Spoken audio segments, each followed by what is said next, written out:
Pleasure, the most seductive force in a man's life. The warm embrace that whispers, "Stay here, you've earned it. Don't fight, don't struggle. Just relax." But beneath its velvet mask lies iron chains. For centuries, men were enslaved by kings, tyrants, and masters. Today, men are enslaved by something far more subtle.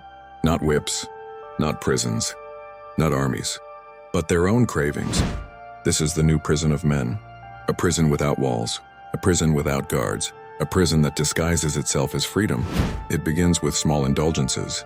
A quick glance at a screen promising stimulation, a snack promising satisfaction, a release promising relief. And soon, you are hooked. You wake up tired.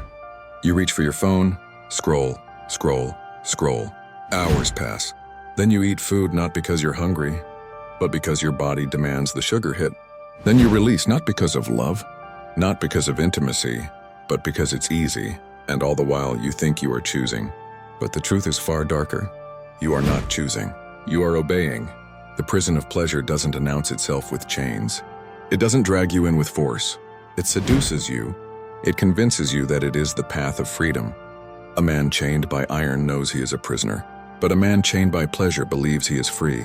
This is the tragedy of modern masculinity. Carl Jung once wrote that people will do anything, no matter how absurd, to avoid facing their own souls. And so men run. They run not into war, not into labor, not into struggle, but into comfort.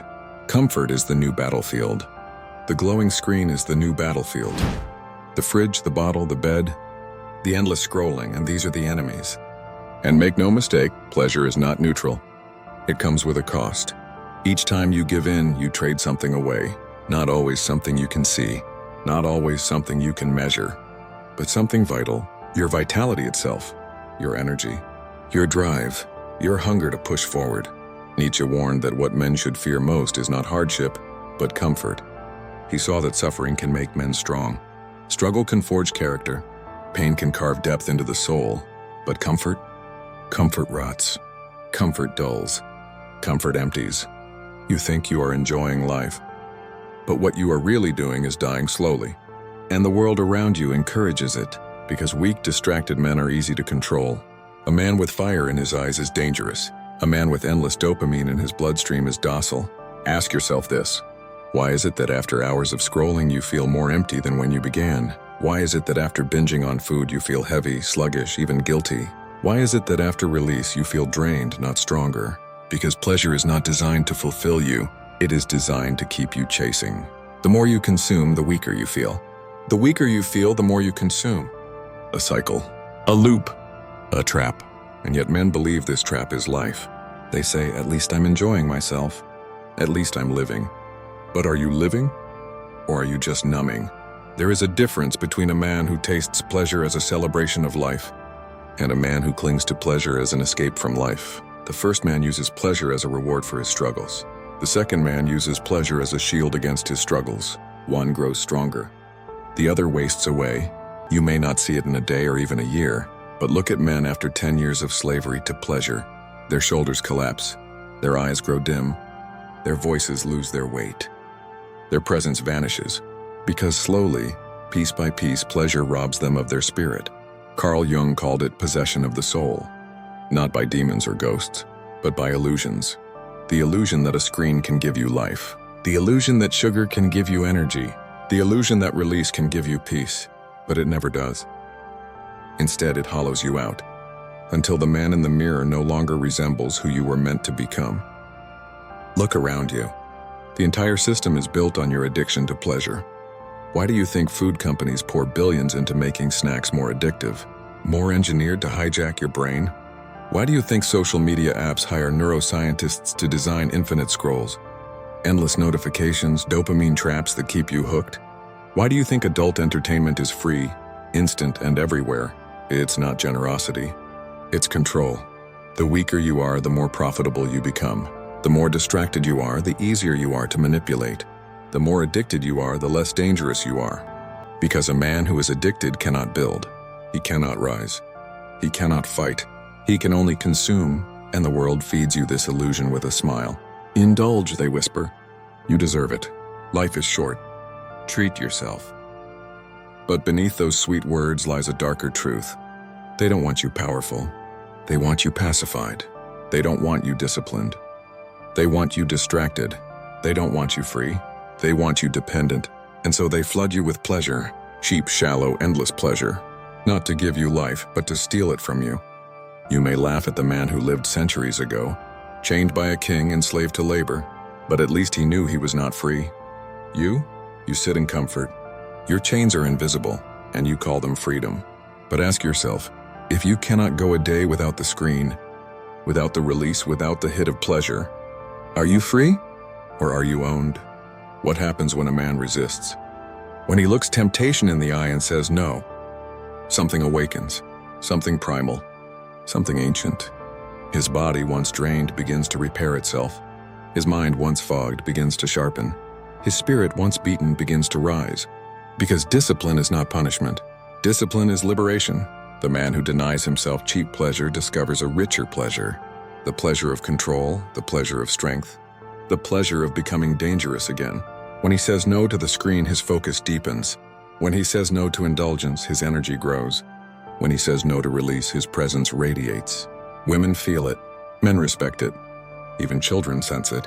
It is the quiet power of a man who is no longer a slave to his cravings. And it is rare, so rare that when such a man walks into a room, the atmosphere changes. Because he does not need validation. He does not need approval. He does not need comfort. He stands whole, complete, alive. This is why the ancients revered self-control as the highest virtue. The Stoics preached it.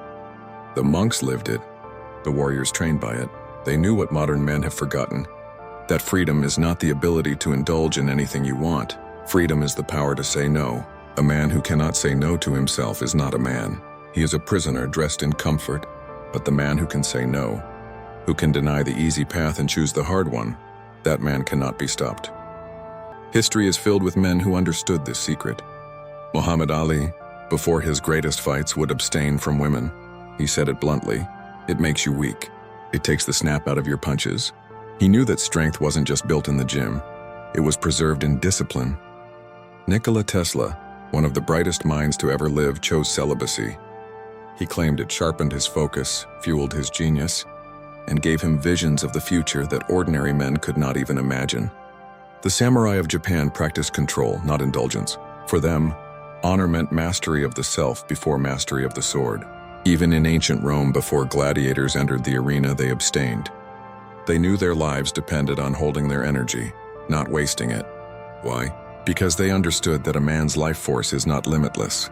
It can be squandered, or it can be directed, and when it is directed, it builds nations. It sculpts bodies of stone. It writes symphonies. It leads revolutions. But when it is squandered and it produces nothing. Look at the modern man, slouched over a screen, eyes glazed, hands busy, spirit broken. This is not evolution. This is regression. A man cannot conquer anything, not his work, not his art, not his destiny, if he cannot even conquer himself. And this is why pleasure is the new prison, because it convinces men to throw away their crowns in exchange for crumbs. But every man must choose. Remain a prisoner, locked in the cycle of release and regret, or rise, break the chains, and reclaim his throne. Picture this. A man wakes up after years of slavery to pleasure. He decides no more. The first week he feels restless. The cravings scream. The old habits call out, begging him to return. But he holds firm. And something begins to change. His eyes sharpen, his posture straightens, his voice deepens. He walks into a room and people notice, not because he is trying, but because his very presence carries weight. The woman who once ignored him now lingers in his gaze. The boss who once dismissed him now listens closely. Even his friends sense something different, though they cannot explain it. Because he has tapped into something rare: energy, discipline, presence. These are currencies more valuable than gold, and they cannot be bought. They must be earned. Every day he resists, he forges himself anew. Every urge he masters, he adds steel to his soul. Every temptation he defeats, he sharpens his will. Until one day he is no longer the same man. The drained, distracted, hollow version of him is dead. In his place stands someone dangerous, someone unshakable, someone who cannot be owned. And the world responds to him differently. Not because the world changed, but because he did. This is the true reward of discipline. Not comfort, not applause, not even success. The reward is becoming a man you yourself can finally respect. And when you respect yourself, everything else follows.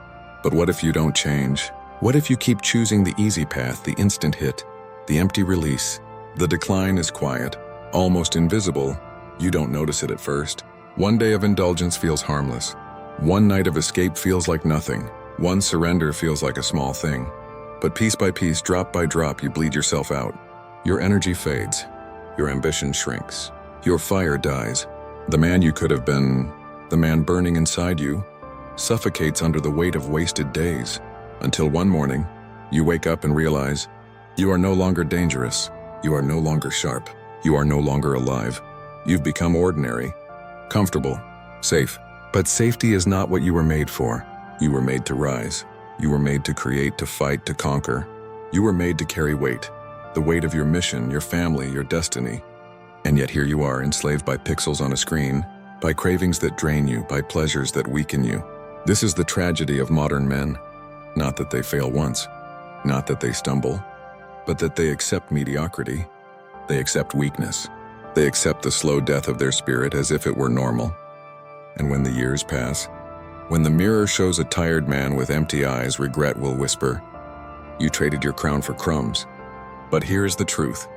It is never too late to rise, even if you have wasted years, even if you have lived as a slave to pleasure, even if you have fallen lower than you ever imagined. The spark is not gone. It is buried beneath layers of weakness, shame, and distraction. But it waits. It waits for you to choose.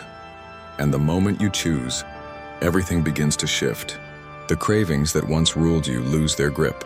The fog that once dulled your mind begins to lift. The fire that once burned in you roars back to life. Because a man is not defined by his past indulgences. He is defined by his decision to rise. Every day you resist, you reclaim power. Every day you hold firm, you gather strength. Every day you deny the cheap, you build the priceless. And slowly you become the man you always knew you could be. Not perfect, not flawless, but whole. Whole in body, whole in mind, whole in spirit. And that wholeness makes you unshakable. No woman, no screen, no craving, no temptation can own you anymore. Because you own yourself. This is freedom. Not the freedom to indulge in anything, but the freedom to walk away from everything. And in that freedom, you find something men across ages have died for.